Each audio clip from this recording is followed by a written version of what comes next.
This is right on the eve of Isaac getting married, taking Rebekah, and basically making her his wife. So now Abraham again takes a wife, and her name was Keturah.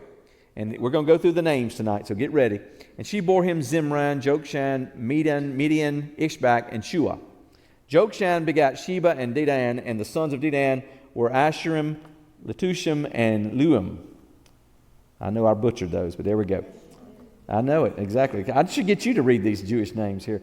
And the sons of Midian were Ephah, Epher, Hanok, Abida, and Eldah. All these were the children of Keturah.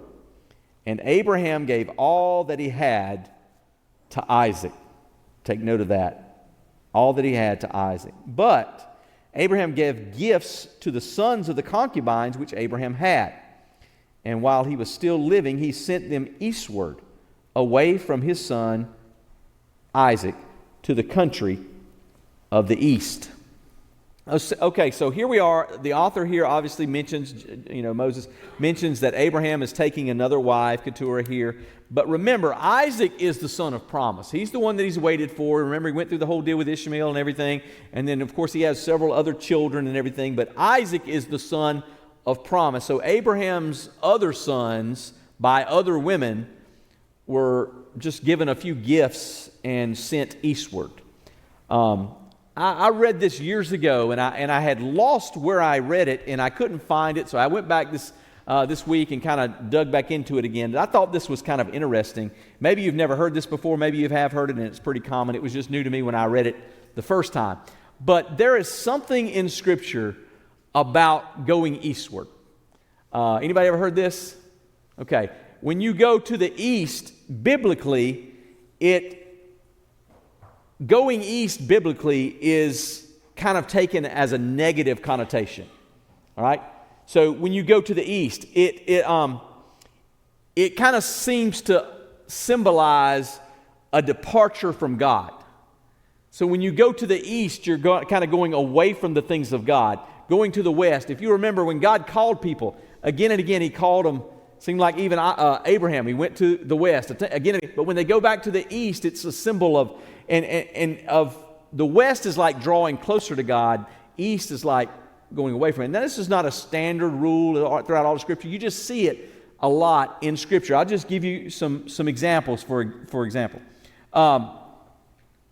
Adam and Eve. After they are expelled from the Garden of Eden, God places a cherubim on the east of the garden, the implication that humanity is now outside to the east, away from God's immediate presence. So you go a little bit further, Cain, for example. Cain, after murdering Abel, Cain went out from the presence of the Lord and settled in the land of Nod, east of Eden.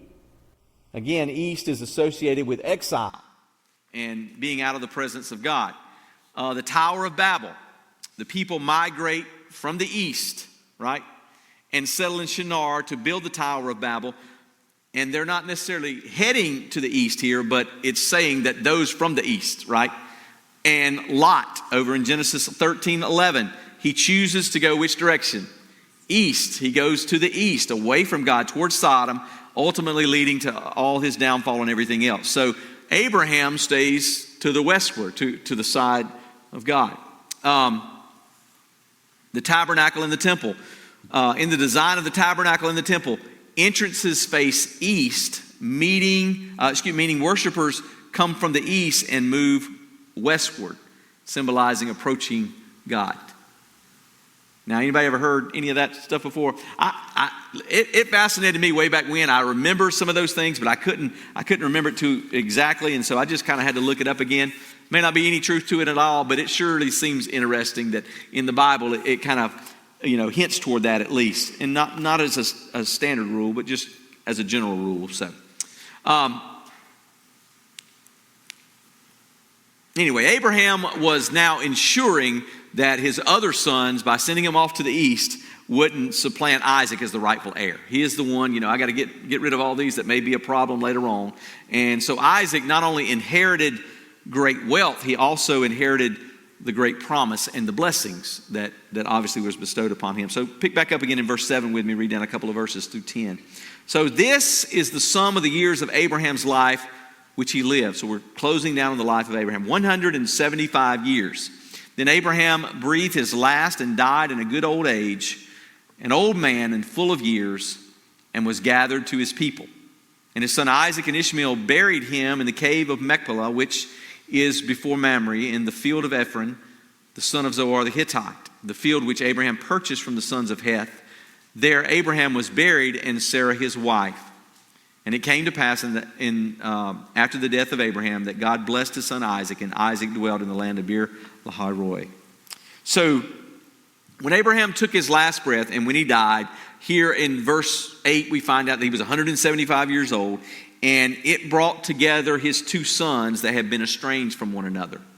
Isaac and Ishmael buried their father together with his wife Sarah there in the cave of Machpelah. It doesn't mean that the family strife had ended. You know, some of us could testify to estranged family members, right? And then we have a grandmother or someone, some patriarch or matriarch in the family pass away, and then they come together for the funeral, but as soon as the funeral is over with, what happens?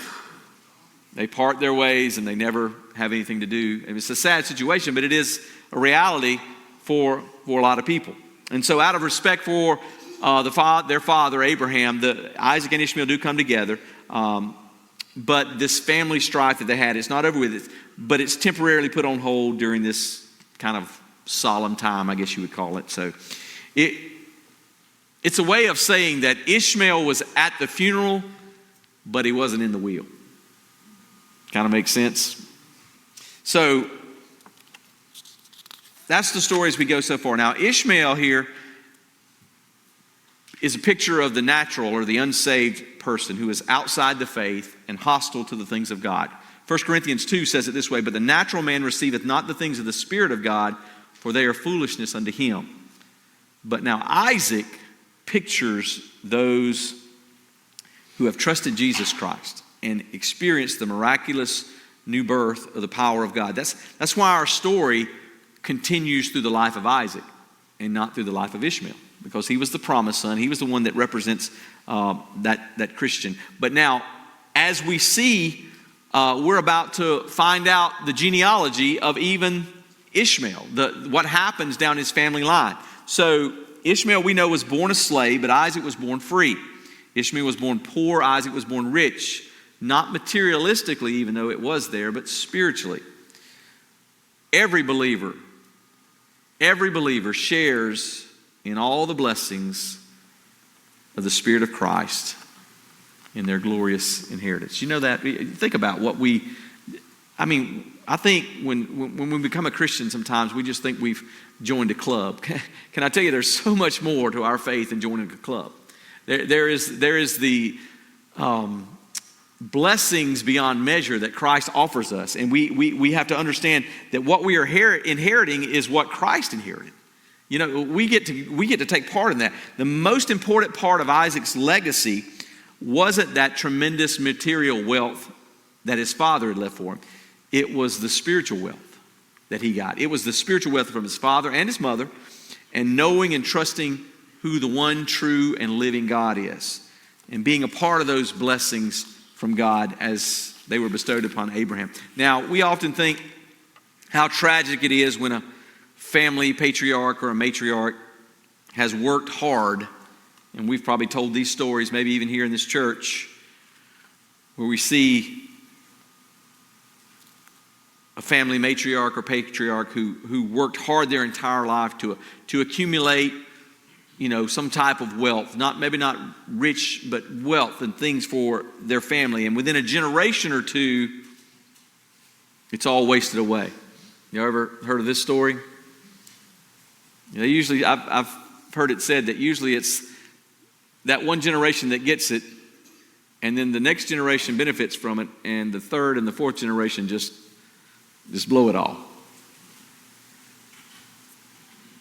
So why not feel even more tragic about the same kind of spiritual legacy? You think about children and grandchildren who turn from that great legacy of that Christian grandmother and grandfather, and and trade it all in for something much less valuable. How many people in here today that are a mother or a grandmother or even a great-grandmother have a child or a grandchild or a great-grandchild that's living outside of the Lord? And that spiritual legacy that you're really trying to pass along to your family, it's kind of like they've just tossed it aside and are pursuing things outside of that great blessing. It's tragic. It's heartbreaking. I can't do that in the house of the Lord. Sorry. Let's look at the next verse, verse 12.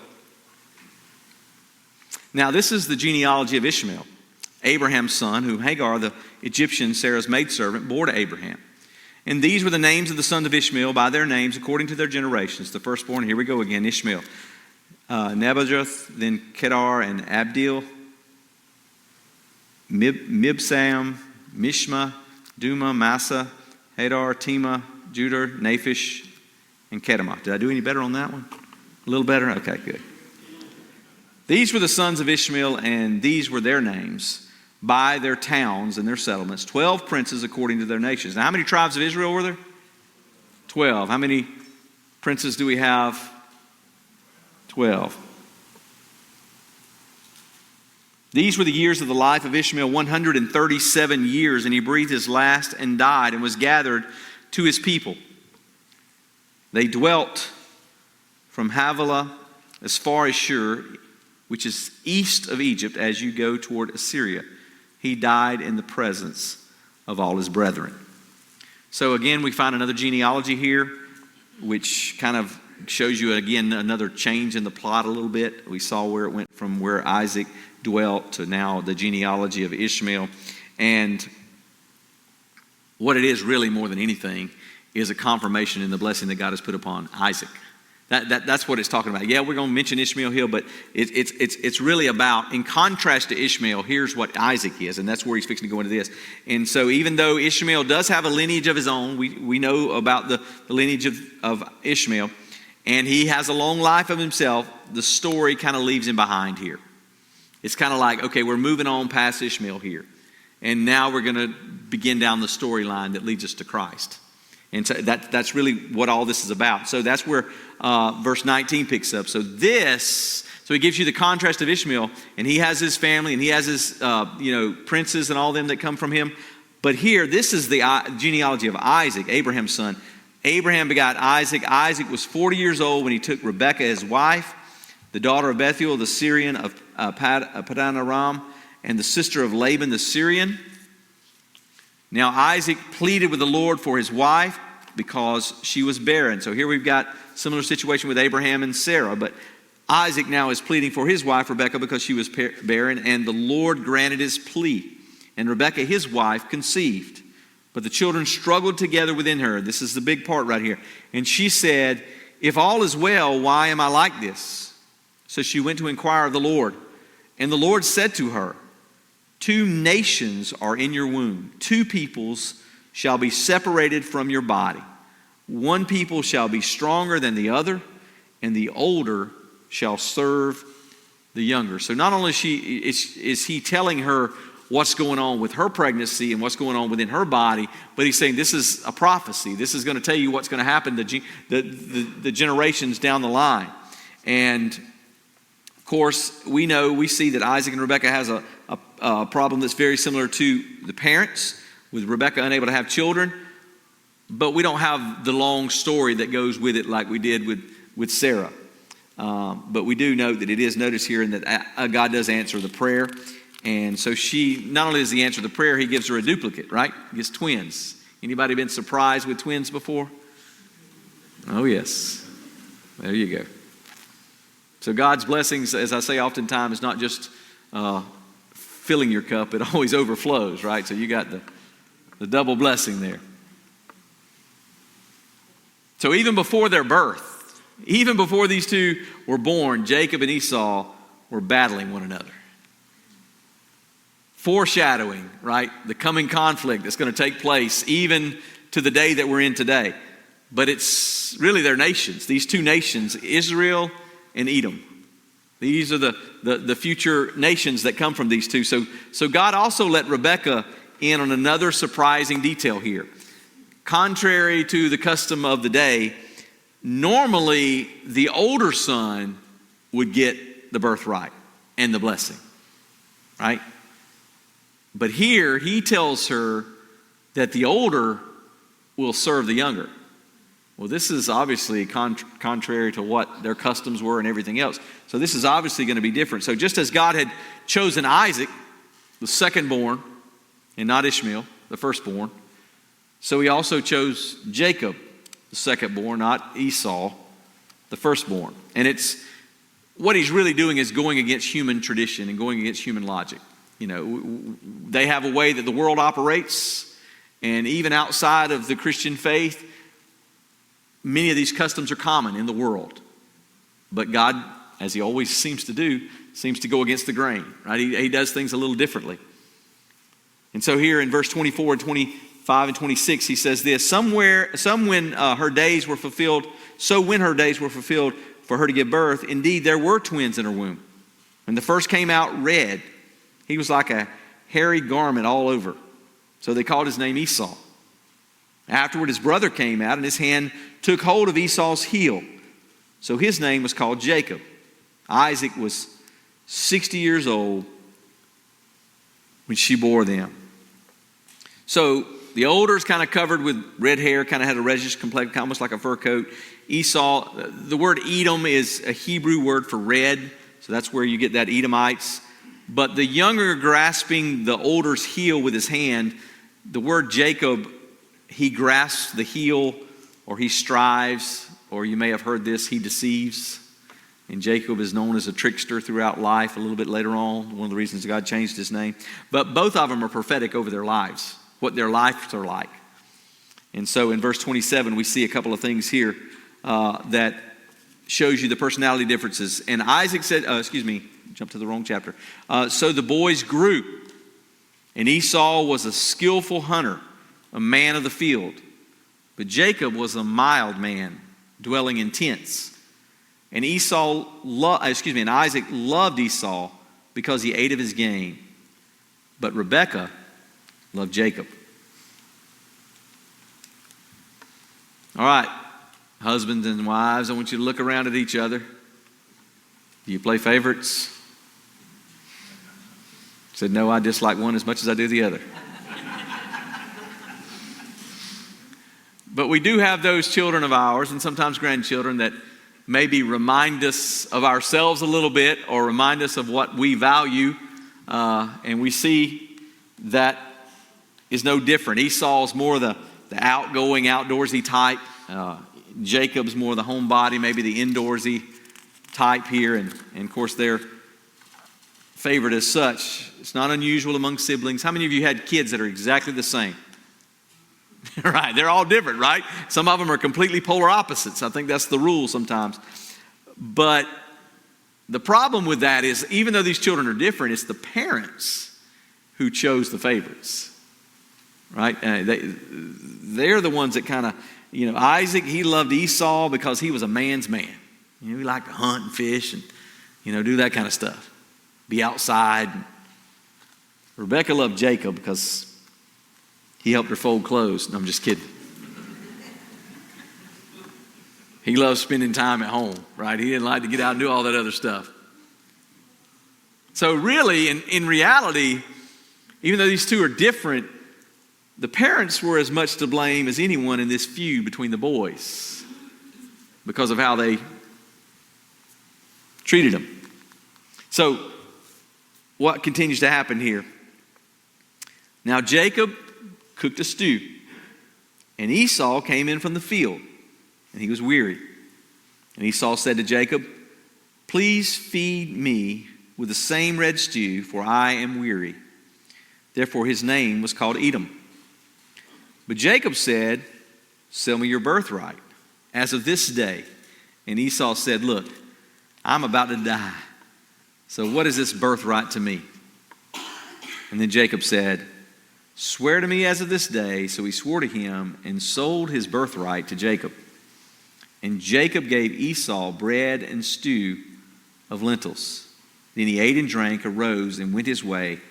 And then Esau despised his birthright. So, heir today, gone tomorrow. He was so cavalier and so careless with this custom and really this privilege that he had. And so as he shows up one day just starving to death, that's what he means by that. You know, he's really just saying, oh, look, I'm starving to death. If I don't have something, I'm just going to die. So what is it? I'd rather give this up than die of starvation, right? And so he comes in and makes an incredibly foolish and really impetuous trade. Why would you do something like this? Esau gave up his inheritance to Jacob in exchange for a bowl of food. Now, I love it when my wife cooks. You can look at me and tell that. But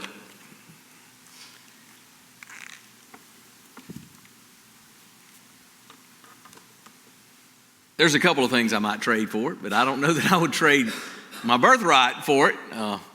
You know, both my brothers are taller and better looking than me, and both have hair and all that stuff. So I can at least say I'm the oldest and I'm the favorite. So there you go.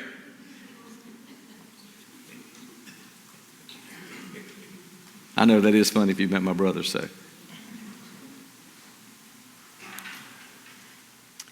Jacob, being the strategic man that he was quick to seize on Esau's hunger, his desperation that he had, right? So he immediately decided to squeeze him for all it was worth.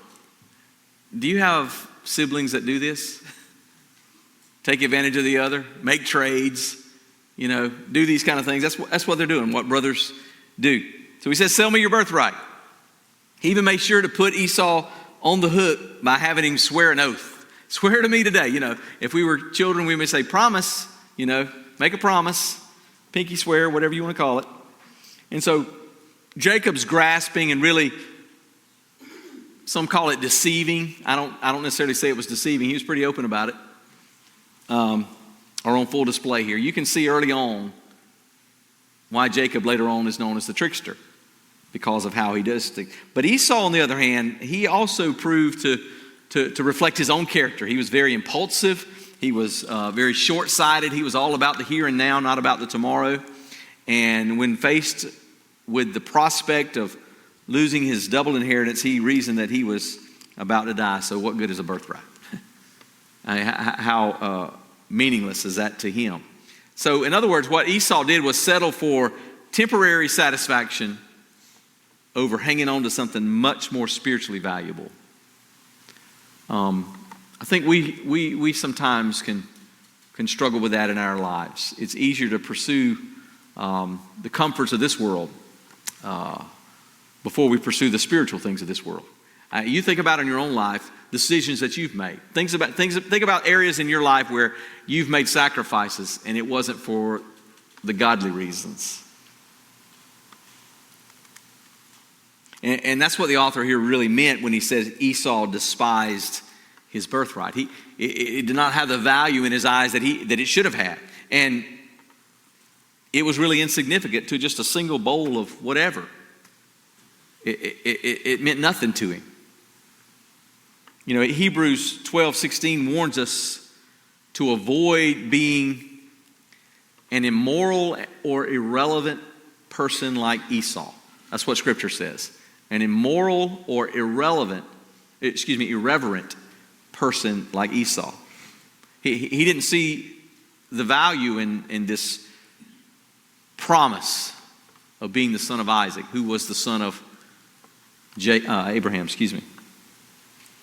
So when we read this, we've got to learn, never let physical satisfaction take precedent over spiritual priorities.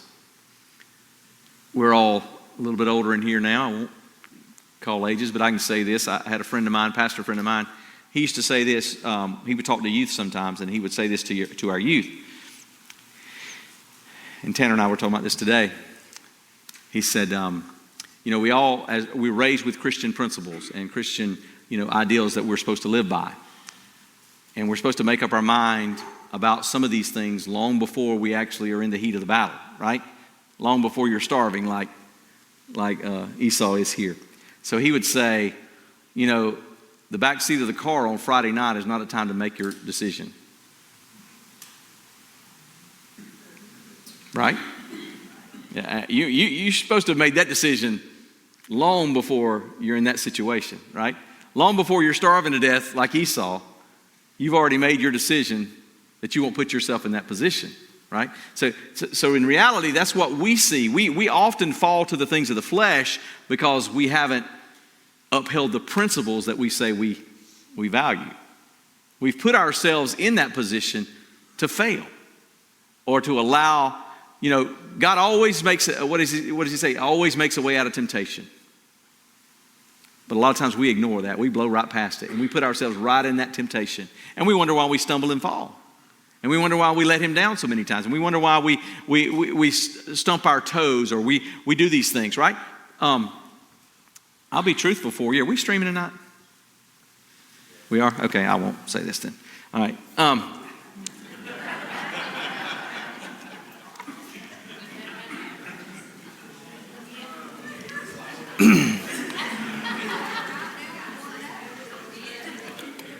I'll tell y'all when the camera goes off.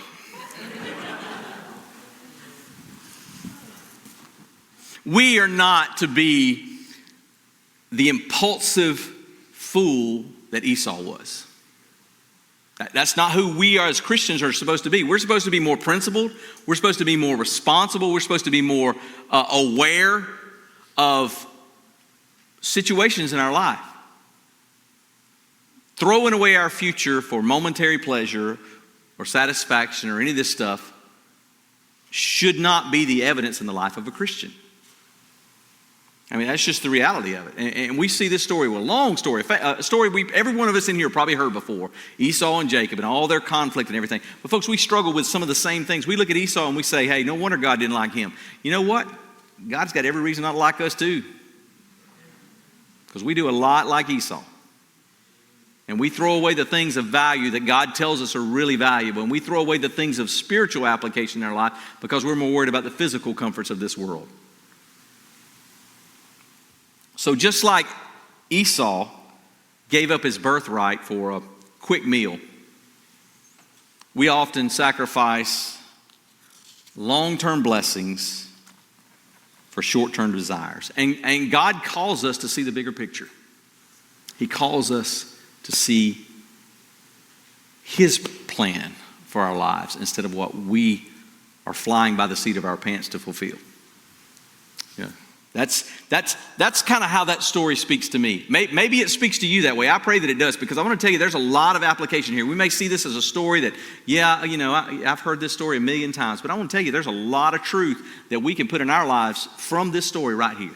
And you say, sometimes familiarity is difficult for us because we get so familiar with stories that they kind of turn into Charlie Brown's teacher. I've heard it a million times. But I'm going to tell you, when we learn to listen to what God is saying through these stories, we can hear the application in it. If not, we just hear it and kind of walk out of here and it didn't change anything. But that's why we find ourselves in situations oftentimes like Esau, right? We're missing out on His promises. We're missing out on His timing in our life. We're missing out on the spiritual inheritance. So if I had a question to kind of close it with tonight, what are you trading your birthright for? What things in your life are you making those what seem like silly trades when in reality we're to stand on the principle of what God has called us to? Certainly God honors Jacob in this situation, but Jacob was no saint. But Esau was just flippant with all of it. So that's what I got tonight.